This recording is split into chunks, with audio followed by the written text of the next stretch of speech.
طيب احسن غسول زيتي، هو للاسف مش هنلاقي الغسولات دي غير في المنتجات الكورية اللي للاسف سعرها ضرب، بس انا هقول لكم خلاص ده اكتر كلانزنج اويل انا بحبه، اللي هو من ايون ليب. هو المفروض ان هو سعره حلو بره، بس احنا عقبال ما بيجي لنا هنا بيبقى سعره عالي. انا ما اعرفش كام دلوقتي فمش عايزه افتي عشان ده انا جايباه من فتره كبيره. طيب بديل، لو انا عايزه استخدم بديل هستخدم اي مايسيلر ووتر فيها زيت زي بتاع جارنيه مقاطعه، يبقى هستخدم بتاعه ايفا. تمام.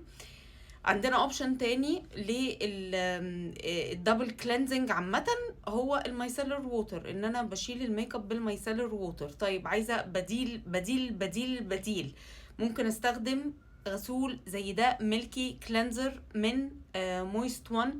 حلو جدا جدا، كاستخدمه كاول مره كده يسيح لي الميك اب واتاكد ان انا بشرتي. اهم حاجه يا جماعه اخرج من الحمام بعد غسيل الوش، لو عملت كده بقطنه القطنه ما تطلعش وساخه. لو القطنه طلعت اي حاجه لازم ارجع الحمام تاني اغسل بشرتي كويس جدا. انا زمان بقى كنت بعمل ايه قبل الهوجه بتاعه الدبل كلينزنج والكلام ده، بس يعني ده اضعف الايمان. انا كنت بمسك الوايبس، بس تكون وايبس ناعمه، بشيل سطح الميك اب او بشيل الحاجه اللي موجوده على السطح الاول، بعد كده